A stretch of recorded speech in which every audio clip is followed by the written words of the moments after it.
나무석가모니불 반갑습니다.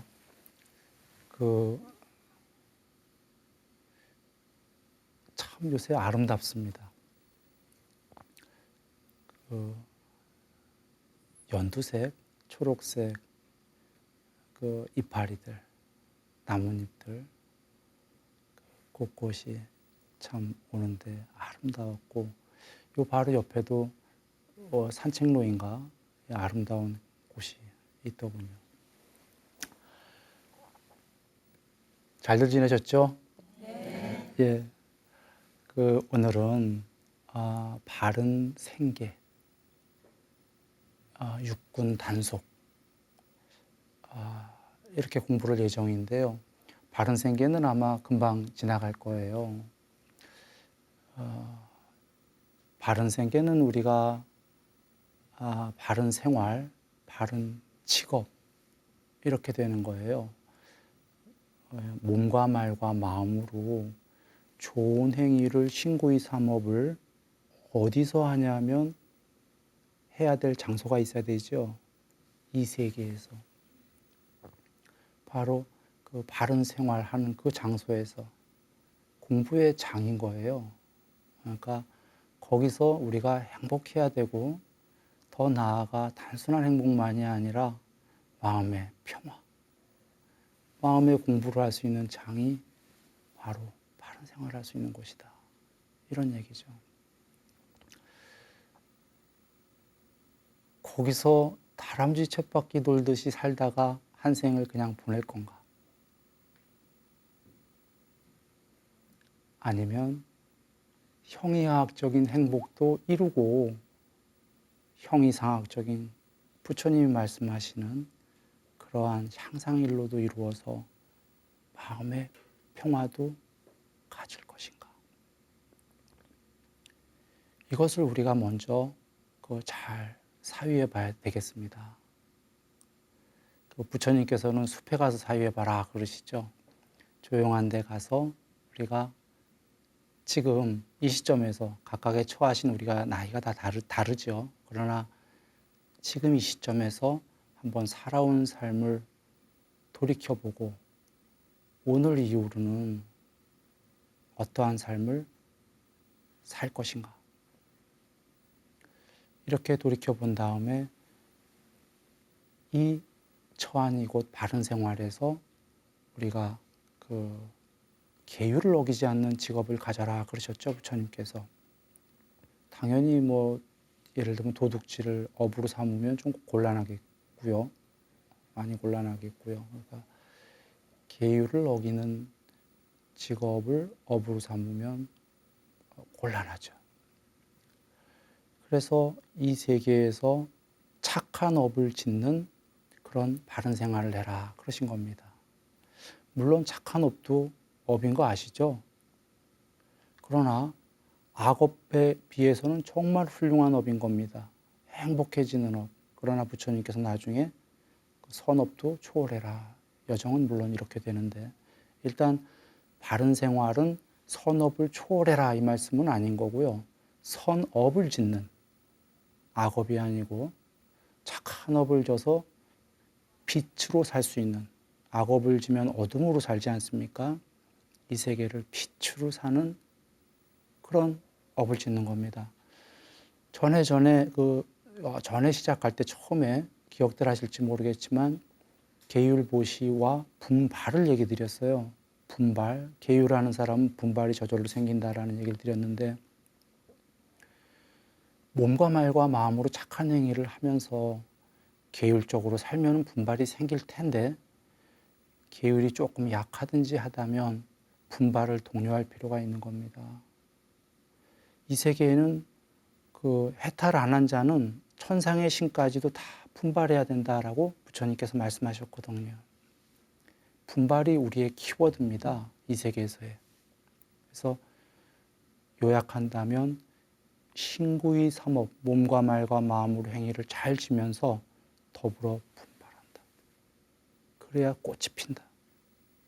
그런데 분발의 반대는 뭡니까? 좌절입니다. 아쉽게도 이 세계에, 우리 세계에 그 원하든 원치 않던 모든 세계에 이 피라미드 구조로 되어 있기 때문에 이 아래 하층부는 많은 이들이 좌절합니다. 그런데 이 좌절은 딛고 일어서야 되는 거죠. 그게 분발의 키워드인데 부처님께서 이런 말씀을 주셨습니다. 여기 꿈이 없는 자, 꿈꾸는 자, 초월해서 다시 꿈이 없는 자. 이 마지막 이거는 뭐 너무 좋은 경우에 사실은 해탈하는 경우인데 지금 피라미드 구조를 얘기하신 겁니다. 맨 밑에 꿈이 없는 자, 절망하는 자 얘기하시는 거죠. 꿈을 가질래야 가질 수가 없는 자들. 그리고는 꿈이 있는 자, 중간에 얘기하셨는데 꿈이 있어야 되는 거죠. 그것이 그 많은 선생들이 이 세계에서 우리에게 감동도 주고 분발도 하게 하고 꿈도 주지 않습니까? 그래서 우리 어디 강의 들으러 많이 가잖아요. 동기부여를 많이 하려고. 그래서 이렇게 꿈이 있는 자가 돼야 됩니다. 이 삶에서는. 오늘 얘기하는 바른 생활도 꿈이 있는 자와 맞물린 얘기예요. 지금 초월하려는 그런 얘기가 아니고. 그래서 바른 생활은 꿈이 있는 자, 꿈꾸는 자.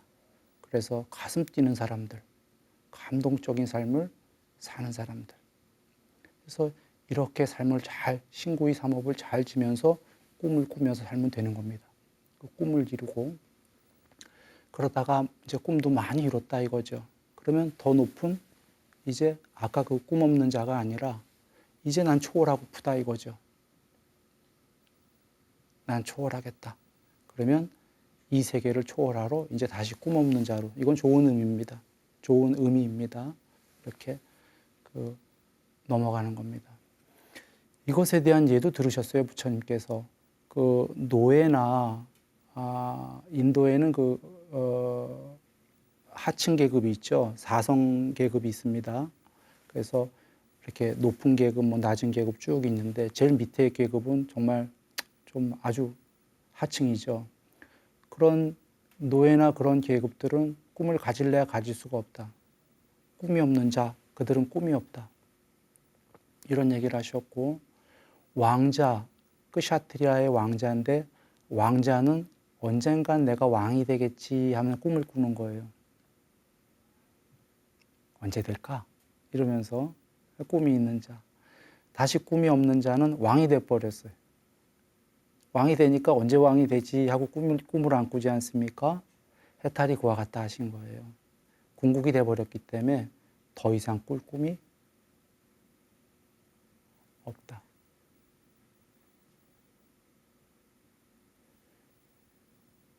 모든 걸 초월한 끝인 거죠. 이것이 중간에 꿈이 있는 자를 위해서 여적 모두의 설했던 게 뭐냐면 계율과 보시 말씀이었던 겁니다. 보시가 다시 얘기 드려도 처음 듣는 분도 계실 테니까 물론 재물보시가 있는데 여기 순일이 얘기하는 것은 주로 몸과 말과 마음으로 착한 행위를 한다를 얘기할 때 주로 보시를 씁니다. 그래서 몸과 말과 마음으로 나쁜 일을 안 하는 것은 계율, 몸과 말과 마음으로 착한 행위를 하는 것은 보시. 이럴 때 보시는 공덕이 크고 계율을 하게 되면 남으로부터 비난받지 않는 그리고 스스로도 비난하지 않는 내면의 행복이 있다. 이렇게 할 때 그리고 계율을 어기지 않는 직업을 갖고 이 삶에 살아갈 때 바른 생활, 바른 생계를 부처님 말씀에 따라서 보시 계율을 하면서 분발이 돼 갖고 많은 것을 잘 이룰 수 있는 모든 것을 이룰 수 있는 그런 삶이 될 것이라고 확실하게 얘기할 수 있습니다. 혹시 이 얘기를 들으면 어떤 사람은 그럴 거예요. 저거 스님 맞아? 저거 불교 얘기 맞아? 이럴지도 모르겠어요. 이유는 부처님 말씀은 탐진치의 소멸인데 저 사람 나와서 저 스님 나와서 탐진치 부추기네. 진치를 부추긴 적은 없지만 탐을 부추기네. 잘 살 거래네. 명성이 있을 거래네. 다 이룰 거래네. 저 부처님 말씀에 위배되는 거 아니야 라고 얘기할지 모르겠어요. 부처님 말씀은 탐진치의 소멸이 맞습니다. 쌍윗단 니까야라는 경전에서 아예 단적으로 얘기하십니다. 깨달음은 탐진치의 소멸이다. 탐진치를 소멸하려면 사마타와 윗바사나를 닦아라. 뭐 이렇게 쭉 나오셔요. 그러니까 제일 모두에 딱 나오는 게 아예 선언이에요. 탐진치의 소멸이다. 이게 깨달음이다. 그러면 지금 순일이가 다른 얘기했냐 이거죠. 다르지가 않은 게 여적한 얘기도 탐진치의 소멸입니다. 같은 맥락이에요. 뭐가 다르냐면 제가의 삶과 그 초월의 삶이 다른 거는 한번 여겨보시죠. 계율도 안 지키고 보시도 안 하고 몸과 말과 마음으로 남 돕지도 않고 재물 보시도 어디 어려운 사람들 돕지도 않고 하는 사람이 돈을 많이 모았어요. 재벌이 됐어요. 이런 사람이 되면 세상에 도움이 될까요? 안 될까요? 안 됩니다. 계율적으로 참 훌륭한 사람이에요. 그리고 남도 도울 줄 알아 평소에. 어려운 사람들 돕고. 이런 사람이 돈이 많을수록 이 세상이 좋아질까요? 나빠질까요? 좋아집니다. 계율 잘 지키고 남 많이 돕는 사람이 이런 사람이 돈 많아야 되는 거 아니에요? 이런 사람이 많아야 되는 거예요.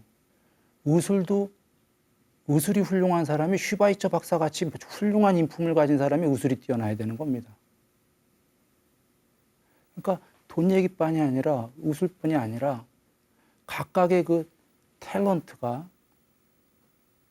훌륭한 사람들은 아까 이 둘 중에 계율보시가 엉망인 사람이냐 계율보시가 훌륭한 사람이냐 중에 누가 있어야 되냐면 계율보시가 훌륭한 사람들이 탤런트가 있으면 이 세계는 좋아질 거예요. 그리고 이 사람들이 예를 들어 재물로 벌었는데 다른 어려운 사람들을 돕는다면은 이게 지금 탐진치를 아까 안 돕는 사람에 비해서 같이 재물이 있는데 이 사람은 구두쇠야. 자기만 알잖아요. 이 사람은 지금 모아서 남을 돕잖아요. 지금 이 사람보다 탐이 없잖아요. 둘이 똑같은 재물이 있다고 쳐도. 즉 아까 부처님께서 계율보시를 잘 지키는 자는 탐해도 괜찮다 그러신 거예요. 계율보시를 안 지키는 자가 탐하면 문제가 된다 이 얘기죠. 더 나쁜 일 할 거니까. 나쁜 사람도 돈 법니다. 저번 시간에 얘기했지만 분발하면 돈은 버는 거예요. 재물은. 나쁜 사람이든 착한 사람이든 돈은 그거 안 가려요. 분발하는 자는 버는 거예요. 근데 문제는 계율보시가 없는 자가 벌었을 때는 문제가 커진다. 나빠진다 이 얘기입니다. 계율보시가 훌륭한 사람이 벌게 되면 세상을 향해서 쓰이게 된다. 그리고 계율보시가 훌륭한 사람이 번다는 것 자체가 자기를 위해서만 쓰질 않거든요. 이미 그 자체가 탐을 어느 정도 소멸해 가는 거가 포함되어 있는 거다 이런 얘기입니다. 쉽게 얘기하면 부처님께서 제가자에게는 계율보시에서 탐을 누려라 그러신 거예요. 그러나 누린다는 그 자체가 탐을 강화시키는 게 아니라 그것도 여전히 어제보다는 탐을 버리는 게 될 거다. 누리면서 나누어라 이 말씀이 되는 겁니다. 그래서 경전에 이런 말씀이 계십니다. 탐에 머물러, 탐에 강요되어, 탐에 완전히 동요되어 인색함까지로 간다. 구두쇠죠. 이렇게 되지 말라는 겁니다. 거꾸로 인색한 자는 탐에 완전히 동요되어서 강요되어서 탐에 머물러 정도까지만 가라 그러셨어요. 머물러가 뭐냐면 탐욕은 있다 이 얘기입니다. 있는데 탐에 미치지 않았다 이 소리예요. 아까 계율보시가 된 사람이 분발하는 사람이 바로 그겁니다. 그 사람 탐욕 있어. 많이 쓰고 싶어. 그런데 계율보시를 통해서 분발하면서 많이 벌어서 많이 써요. 그리고 자기만 쓰나요? 더불어 쓴다. 그래서 이것이 탐욕을 강화해라의 얘기가 아닙니다. 아까 계율보시하게 되면은 신구의 삼업을 잘하는 자는 벌 수밖에 없다. 벌어도 좋다. 이런 게 그런 사람이 버는 거는 탐욕이 더 커지는 게 아니라 끝까지의 길, 처음도 좋고 중간도 좋고 끝도 좋은 그 길로 같이 소멸해 가는 여정에 있는 게 맞다 그러신 거예요. 탐에 머물러 정도만 된다 이거지. 그리고 재물 갖고 있는 걸로 이렇게 나누고 같이 보시하고 신구이 삼업을 잘 하다 보면은 더욱더 그 사람은 탐이 작아지면서 이제 초월의 길로 가고 싶어 하는 거죠. 그래서 부처님께서는 그 몸과 말과 마음으로 좋은 행위를 좀 전에 얘기 드린 건데, 재물에 관련해서 얘기하실 때 이런 말씀도 하셔요. 재물을 보시할 때 제일 먼저 누구 얘기하라고 그러셨는지 혹시 아시는 분? 네, 자기 자신. 혹시 저기 절에다 제일 먼저 해라. 자기를 위해서 쓰라고 그러셨어요. 두 번째는 부모님, 처자식. 만약에 부인이라면 이제 남편과 자녀가 되겠죠. 서로 그렇게 생각하면 되겠죠. 처자식. 그 다음에 친척, 친구, 동료. 맨 마지막이 승가. 맨 마지막입니다. 그러나 꼭 얘기하십니다. 그러나 공덕은 승가해가 제일 크다. 그건 말할 수 없이 크다 그러셔요. 공덕은 제일 크지만 그럼 왜 이런 순서를 주셨을까요? 공덕은 승가가 제일 크다면서요. 왜 스스로를 위해서 먼저 쓰라고 그러시죠? 우리 마음이 그 번 이유가 내가 쓰고 싶어서 벌었는데. 그렇죠? 만족시키라는 거예요, 부처님께서. 그리고 나가 쓰고 나면 부모님이 나를 먹여주고 키워주고 가르쳐 주셨는데. 부모님. 그리고는 아내와 자식, 가족. 부모님을 먼저 하셨습니다. 먹여주고 키워주고 가르쳐 주시는 은혜는 정말 끝도 없는 거죠. 자식. 동료, 친지, 뭐 이렇게 진짜. 아니 몸과 말과 마음으로도 도와줘. 재물로도 이렇게 나눠서 같이 이렇게 이 사람 안 좋아할 사람 있나요? 나 혼자 일하려면 힘들어요. 나 혼자 가서 삽질해갖고 곡괭이 해갖고서는 10m 파려고 그러면 2m 파기도 힘들어 땅을. 내가 10명 도와주고 100명 도와주고 1000명 도와줬는데 그 사람들이 와서 한 곡괭이씩만 같이 하게 되면 10m는 금세 파는 겁니다. 이게 지금 그냥 얘기가 아니라 삶이 그런 거 아닙니까? 내 혼자 이 세계에서 성공하는 거는 너무 어려워. 내가 남 도와서 나의 탤런트를 논아줘갖고 남이 같이 나를 더불어 해주는 건 너무 쉬워. 혼자 계단 올라가는 건 너무 어려운데 남들이 같이 갈 수 있는 길은 엘리베이터 타고 올라가는 길이거든요. 저기 계단이 아니라. 그래 지금 부처님께서 그렇게 해서 남을 도와라. 그러면 스스로도 행복하고 자기 먼저 썼으니까 자기 사랑하는 사람들 왜 못 주겠어요. 부모님이고 가족이고 했는데 남 도와주라도 아닌데 남은 마지막에 있어. 남은요. 아까 뭐 동료 다 마지막 순서에 있잖아요. 선원, 절. 사랑하는 사람께 베풀면은 행복하고 베풀었기 때문에 그들이 또 도움을 줄 거고 시너지죠. 그래서 참 놀랍게도 절을 맨 마지막에 얘기하셨다. 그런데요, 여기서 어떤 사람이 두 사람이 있습니다. 어떤 사람은 그렇군, 절은 10년 있다 하는 거야. 보시를. 재물이 좀 많아진 다음에 일단은 가족 먼저 쓰라는 말씀이구나. 이 얘기는 아니에요. 어떤 사람은 이게 아니라 절도 마치 기독교의 11조처럼 뭐 1%든 2%든 0.몇 %든 매월 띄어서 같이 하는데 우선순위가 우리 먼저구나. 우리 쓸 만큼 쓰고 좀 되면은 절도 10년 있다가가 아니라 요번 달 조금 하고 다음 달 조금 하고 어떤 사람은 이렇게 생각하죠. 이렇게 생각하는 사람이 현자입니다. 퍼센트만 작게 하는 거예요. 앞에 퍼센트를 많이 하고. 이유는 10년 있다 하게 되면 그건 공덕은 10년 후 얘기거든요. 지금이 중요하지 않나요? 모든 삶은. 지금 여기에서 우리가 행복해져야지 사실은 한 40년 있다 행복하게 해줄게 라고 한다면 별로 와닿지 않죠. 긴가민가 해. 그렇죠? 죽은 다음에 행복하게 해줄게 이것도 긴가민가단 말이에요. 그러니까 지금 여기에서니까 부처님 말씀은 지금 여기에서 그것들을 다 하는데 내 일단 가까운 이들 먼저에 다 챙겨라는 말씀이에요. 그러고서는 남는 게 있다면 10년 후가 아니라 혹은 안 남더라도 조금 띄어서 같이들 이렇게 하는 삶이 행복할 것이다.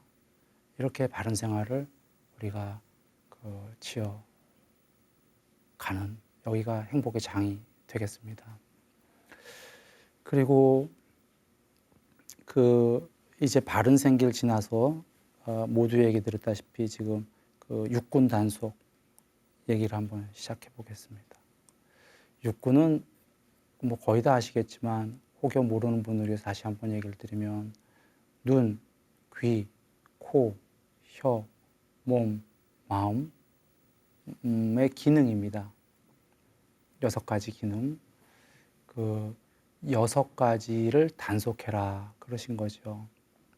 우리가 눈, 귀, 코, 혀, 몸, 마음을 단속해라는 건 대상이 있지 않겠습니까? 대상은 우리가 눈으로 보는 건 이제 바깥의 모양들, 형상들, 소리, 냄새, 맛, 이제 몸에 닿는 감촉들. 마음의 대상은 이제 법이라고 그러는데 법은 안팎의 법들이 있는데요.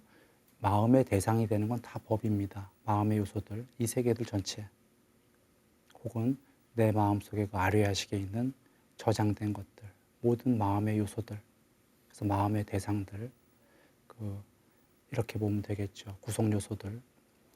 그래서 눈, 귀, 코, 혀, 몸, 마음을 단속하라는 건 아까 좀 전에 안이비설신의라고 하는데 색성향 미촉법으로부터 단속을 해라 이 말씀이지 않습니까? 앞으로 눈, 귀, 코, 혀, 몸 이렇게 하고 하면 좋은데 색성향 미촉 이것도 형상, 소리 하면 좋은데 한자루가 이게 습관이 됐는지요. 그냥 자꾸 한자루만 나와요. 그래서 그냥 한자루 하겠습니다. 그러니까 안이비설 신이 하면은 눈, 귀, 코 다 하실 거예요. 눈, 귀, 코, 혀, 몸, 마음 얘기하는구나. 색성향 미촉법 하면 형상, 소리, 뭐 이렇게 냄새 등등등이구나 이렇게 여겨주시면 되겠습니다. 안이비설 신이가 색성향 미촉법에 접촉을 했을 때 생기는 장애 때문에 안이비설 신이를 단속해라 이 말씀이잖아요. 경전 말씀으로 가면 이런 겁니다. 예를 들면 눈이 형상을 봄에 있어서 좋아하는 아름다운 표상을 보면은 이게 집착이 물밀듯이 일어난다는 거죠, 마음에. 적의의 표상, 싫어하는 표상을, 싫어하는 영상을 보게 되면은 화가 싫어하는 마음이 내면에 물밀듯이 일어난다. 이것도 저것도 아닌 영상을 보게 되면은 좋아하지도 않고 싫어하지도 않는 그냥 그런 마음이 일어난다. 귀도, 코도, 혀도, 몸도, 마음도지요. 그래서 이것을 단속하지 않으면, 육군을 단속하지 않으면 어떻게 된다는 말씀이 되는 거죠, 결론이? 평생 좋았다, 싫었다, 좋지도 않았다, 싫지도 않았다. 아까 중간적인 이 셋을 오락가락 하면서 평생을 살 수밖에 없다 그러시는 겁니다. 이 세계뿐이 아니라 천상에 가더라도 천상에도 눈으로 봐도 좋은 게 있고 싫은 게 있을 거 아닙니까? 좋았다가 싫었다가 혹은 그 중간인 좋지도 싫지도 않은 이 세계를 다람쥐 쳇바퀴로 오갈 수밖에 없다. 그러면 부처님께 질문은 이거예요. 우리들은 행복해지고 싶지 않은가 이런 거거든요. 우리 행복해지고 싶거든요. 궁극의 행복이 되고 싶거든요. 그런데 그런 행복이 되기 위해서 단속해라 그러시는 거예요. 단속을 안 하면 우리는 행복을 원하는데 그대는 행복을 원하지만 그대는 좋았다, 싫었다 할 수밖에 없을 것이다. 이렇게 되는 거죠. 그럴까요? 눈으로 보는데 100% 좋아하는 것만 보이는 분 혹시 계신가요? 100% 싫어하는 것만 보이는 분 계신가요? 귀로 듣는데 100% 좋아하는 것만 들리는 분? 없죠. 남편이나 아내가 막 안 좋은 소리 하는데 기분 좋은 분. 없다 이거예요. 부처님께서 다른 경우에서 뭐라고 그러시냐면, 세상이 온통 즐거운 뿐이라면 사람들은 괴로워하지 않을 것이다. 그러나 거기에는 분명히 괴로움도 있다. 그래서 사람들은 괴로워한다. 그런데 세상이 온통 괴로운 뿐이라면 사람들은 즐거워하고 욕망하지 않을 것이다. 그러나 거기에는 분명히 즐거움도 있다. 그래서 사람들은 즐거움을 욕망하고 집착을 한다. 이 말씀은 이 세계에는 욕망도 있고 괴로움도 있다지 않습니까? 쉽게 생각하면 그 즐거움 반, 괴로움 반 이런 거예요. 물 반, 고기 반 이런 것처럼. 그러니까 눈으로 볼 때 대체적으로는 좋아하는 거 반, 좋아하는 거 3분의 1, 싫어하는 거 3분의 1, 이것도 저것도 아닌 거 중간이 한 3분의 1, 뭐 이런 식으로 있는 거죠. 귀도, 코도, 혀도, 몸도 모두. 이 얘기는 우리 모두는 행복하고 싶은데 사실은 단속을 안 하는 한은 즐거웠다, 괴로웠다, 중간이었다 이걸 계속 다람쥐 쳇바퀴 할 수밖에 없다. 그래 정말 행복하고자 한다면은 초월을 해야 된다 이런 얘기죠. 이 육군 단속부터가 만만하지가 않은 게 여기서부터는 수행입니다. 요거 전까지의 바른 생계는 제가 해서 잘 사는 법이었어요. 육군 단속은 세계를 초월하려고 하는 거예요. 즉 쉽게 얘기한다면 아까 바른 생계까지는 그 보시와 계율과 바른 생계는 이 세계에서 재물도 모으고 명성도 모으고 이러면서 그 즐거움을 추구하는 삶, 감각적 욕망과 즐거움에서 오는 행복을 누릴 수도 있고 마음의 행복도 있는 그러한 삶이었고, 육군 단속은 즐거운 것도 보지 마라 이러시는 거니까 즐거운 소리도 이젠 즐거운 걸 끌어모아서 행복을 누리는 게 아니라 이 세계에 있는 즐거운 거에 있어서 행복을 느끼는 게 아니라 그것도 버림으로 해서 괴로움도 버리고 중간도 버림으로 해서 초월을 해가면서 이걸 초월하면 내면에서 생기는 행복이에요. 또 요약하면 아까의 바른 생계까지는 대상이 있는 즐거움이었어요. 대상이 있어. 여기서부터는 대상 없는 행복으로 가는 진입로예요. 대상을 방어해. 안 들어오게요. 여기서부터는 대상 없는 행복으로 가기 위한 초월의 길입니다. 이래서 육군 단속부터는 이제 정진입니다. 수행이고, 그래서 쉽지는 않은 겁니다. 그 부처님께서 이제 안이비설 신의를 방어하는데 이렇게 방어하라고 하십니다. 이제 눈의 예를 드셨는데 온전한 눈을 갖추었고 시야에 대상들이 들어올 때 그것들의 주의와 관심을 주지 않으면 마음은 일어나지 않는다. 그러니까 눈이 보인다 이 얘기예요. 안 보이는 게 아니라 잘 보이는데 장님이어서가 아니라, 근데 시야에 대상들이 들어온다. 그것들의 주의와 관심을 주지 않는다. 마음은 일어나지 않는다. 고구정령하게 쓰셨어요. 눈이 잘 안 보여서 대상들이 들어와도 안 보이는 게 아니라 눈은 잘 보여. 잘 보이는데 이렇게 대상들이 쭉 들어오는데 그것들에 들어오더라도 우리는 주의를 주잖아요. 관심을 주거든요. 이렇게 뭐에?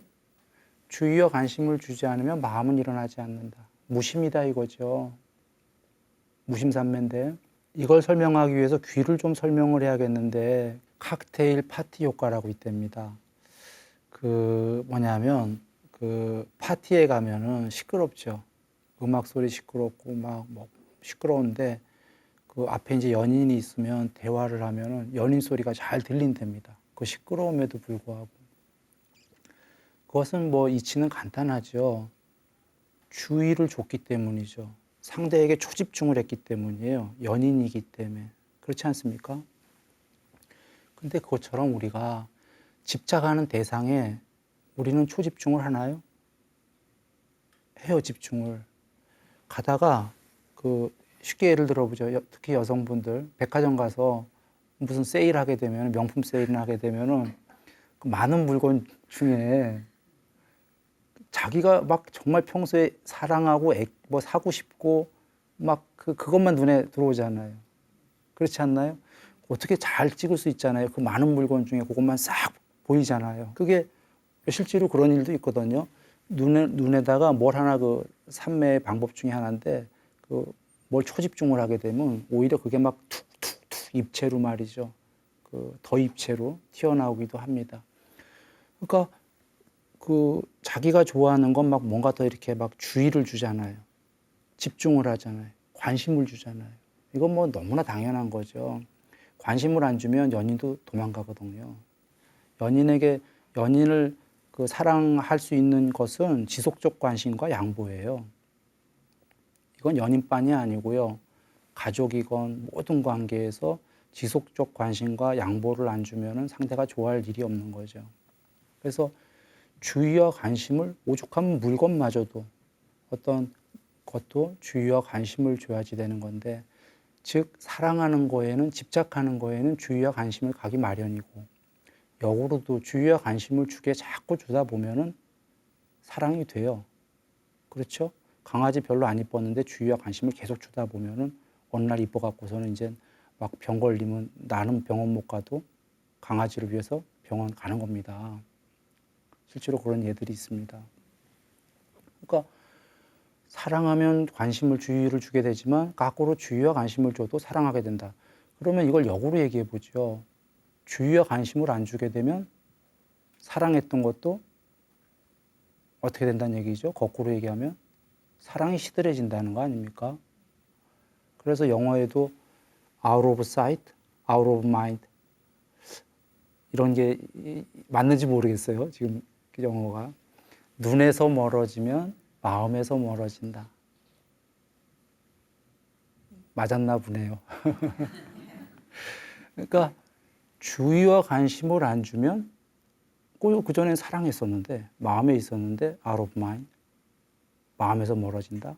이렇게 되는 거 아닙니까? 돌아와서 부처님 말씀이 시야의 대상들이 들어올 때 그것들의 주의와 관심을 주라? 주지 마라. 주지 않으면 마음은 일어나지 않는다? 예, 집착하지 않는다.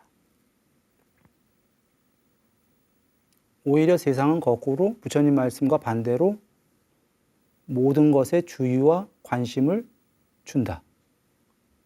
집착을 한다. 근데 오해하지는 마세요. 그게 나쁜 삶이란 얘기가 아니에요. 아까 바른 생계까지는 관심을 주고 선택과 집중을 해야 돼요. 그래야 성공을 하니까. 이게 모순되는 게 아니어서 잘 이해하셔야 돼요. 혹시라도 바른 생계까지 가고 아직 정진으로 초월의 길을 안 가는 입장인데 주의와 관심을 주지 말자, 모든 게 다 이렇게 생계 자체가 안 돼요. 여정이 서로 다르다는 걸 이렇게 쭉 여정상을 이해하셔야 돼요. 바른 생계 여정에서는 올바른, 그런데 주의와 관심을 주는데 삿된이 아니라 올바른 주의와 관심을 주고 올바른 선택과 집중을 해야 돼요. 오히려 그래야 성공을 합니다. 바른 생계에서는. 이제 그 얘기를 먼저 하고선 이거 다시 넘어가겠습니다. 이해되셨죠? 아까 생계와 초월은 다른 거예요. 그래서 여기 육군단속에서는 이제 근데 여기는 아까 바른 생계 이제 다 잘하고 맞추고 초월로 가려는 입장이니까 세상적인 거에 주의와 관심을, 집착을 놓으려는 입장이니까 주지 않는다. 그러면 그 전까지 사랑했고 집착했던 것들을 주의와 관심을 놓으니까 마음에서 멀어진다. 그래서 결과는 부처님께서 마음은 일어나지 않는다. 마음이 일어나지 않는 건 나중에 무심 사마디다. 그래서 육군 단속이 지금 육군 단속으로부터 나중에 무심산맥까지가 같이 말씀이 펼쳐져 있는 거예요. 다시 한번 부처님 말씀을 드리겠습니다. 온전한 눈을 갖추었고 시야에 대상들이 들어올 때 그것들의 주의와 관심을 주지 않으면 마음은 일어나지 않는다. 이게 설명이었고요. 그런데 이걸 지나가기 전에 하나 더 말씀을 드려야 되겠는 게 지금 대상들이라고 하셨거든요. 시야의 대상들, 복수예요. 대상들이 들어올 때, 그리고 들어올 때라고 그러셨어요. 우리는 볼 때 이러잖아요. 본다는데 부처님께서는 아니야, 걔네들이 들어오는 거야 그러시는 거예요. 대상들이. 보여지는 거야, 비추이는 거야 라는 말씀을 쓰시는 겁니다. 본다가 아니라 보여진다, 비추인다, 걔네들이 전부 다 들어온다. 이런 표현을 쓰셨어요. 대상들이. 들어올 때 그것들의 주의와 관심을 이렇게 나가는 겁니다. 요 뉘앙스 차이가 나중에 이게 좀 큰 차이입니다. 아까 단수로 우리가 무엇을 본다 할 때 이걸 보죠. 아까 그 칵테일 파티 효과처럼 그 안에는 지금 그 음악 소리도 막 있고 꽝꽝꽝꽝 하는 막 여러 사람 소리 다 있는데 그 중에 듣고자 하는 소리만 집중을 해서 그 연인의 목소리만 들었던 거거든요. 하나만 들었던 거예요. 그 많은 소리 중에. 눈도 사실 이 많은 것 중에 지금 보고자 하는 거 하나만 보고 있는 거죠. 하나만 보는 거죠. 사실 지금 보시면서 이 뒤에까지 보는 분 계십니까? 이 뒤에까지 보면 공부되신 분입니다. 이것이 이 뒤에까지 다 보고 계시다면 들어올 때 이렇게 되는 거예요. 부처님 말씀처럼. 저기 순일 뒤에까지 다 들어올 때 이렇게 되는 거예요. 이렇게 되면 이제 순일 얘기가 재미없어져요, 여러분. 왜? 여기 집중을 안 했기 때문에 이 사람 얘기가 재미없어. 이 다가 들어와. 더 쉽게 비교하면 영화관 가서 영화 재밌죠. 진짜 재밌는 영화에 가셔서 내 귀퉁이 안에 영화 안에 빠지면 재밌습니다. 영화를 스크린 내 귀퉁이 바깥에까지 같이 봐보십시오. 재미없어요. 내 귀퉁이 바깥에까지 같이 보면은 아내랑 좀 처음에 힘들겠지만 그렇게 되면 뭐 보는지도 모르게 돼요. 자, 다시 한번 정리합니다. 본다, 단수. 보여진다, 대상들, 복수. 보여진다, 비추인다라는 건 더 깊은 상태에서 더 많이 비추이는 거예요. 마음은 더 없는 거예요. 거울에 비추인다, 세상이. 거울은 마음이 없습니다. 호수에 비추인다, 호수는 물이 마음이 없습니다. 마음이 없기 때문에 비추인다, 마음이 없는 애들한테 보이면 비추인다 이런 말을 씁니다. 눈에 마음이 없으면, 마음에 마음이 없어갖고 눈에 봄이 없으면 눈에 비추인다, 세상이. 본다가 아니다 이거예요. 보는 건 마음이 보는 겁니다. 특정한 대상을, 단수를 쟤만 봐야지 하고 보는 거예요. 아무것도 안 봐갖고 눈이 유리창이 되면, 마음이 없으면 세상이 비추인다. 더 가면 봄 이렇게 되는 거예요. 그래서 여정은 본다, 보여진다, 비추인다, 그 다음에 사실 하나 더 들어가면 멈춤. 그래서 세상이 모두 사라진다, 초월한다, 그리고 봄 이렇게 되는 건데 돌아와서 지금 부처님께서 시야의 대상 틀이 들어올 때 그렇게 말씀하신 겁니다. 그러니까 특정을 보는 게 아니라 다 들어올 때 그것들에 주의와 관심을 주지 않으면 마음은 일어나지 않는다. 특정한 거 이거 봤다, 저거 봤다 안 하고 밀도가 똑같게 다 들어온다. 그럴 때 집착이 없어지는 거죠. 집착이 없어지고 사람의 마음은 무한히 커지는 겁니다. 쉽게 이 무한히 커지는 걸 간단하게 한번 설명을 해보면, 비유해보면 히말라야에 가서요. 히말라야 하얀 설원에 한번 가보셔서 그냥 거기에 가만히 있으면 상이 없어요, 상이. 뭐 건물도 없어, 집도 없어, 사람도 없어. 그냥 다 하얘. 그 하얀 만큼 마음이 넓어집니다. 그래 거기 가는 걸 좋아하는 거예요. 산에들 가고 하늘을 봐라. 하늘 보면 마음이 그만해지니까. 물론 하늘 보고 잡생각하면 마음이 그만해지지 않아요. 잡생각하고 있는 거지. 그래서 대상들이 들어올 때 그것들의 특정한 거에 주의와 관심을 안 주게 되면 다 들어온다는 얘기고, 다 들어온다는 건 마음이 일단 무심 전에 그만큼 된다는 얘기입니다. 그래서 오늘은 그 육군 단속에 대해서 얘기를 앞에 바른 생계 그리고 지금 육군 단속을 말씀을 나눴어요. 육군 단속의 그 전체적인 면모를 다루지는 못했어요. 지금 부분적으로 얘기를 드렸는데 그 다음 시간에 이 육군 단속에 대한 이야기와 좀 더와 그 식사의 적당량을 알아라 그리고 그 드디어 정말 중요한 그 네 가지 사띠 이렇게 그 나가보려고 하는데 시간이 안 되면 앞에 한두 가지만 나갈지도 모르겠네요. 여러분 행복하신가요? 부처님 가피와 함께 그리고 부처님의 말씀을 우리가 같이 듣고 조금씩 지금 이 순간부터 실천을 해서 부처님의 가피와 실천 두 가지를 통해서 오늘 이 순간부터 우리 모두 같이 행복하기를 기도드립니다.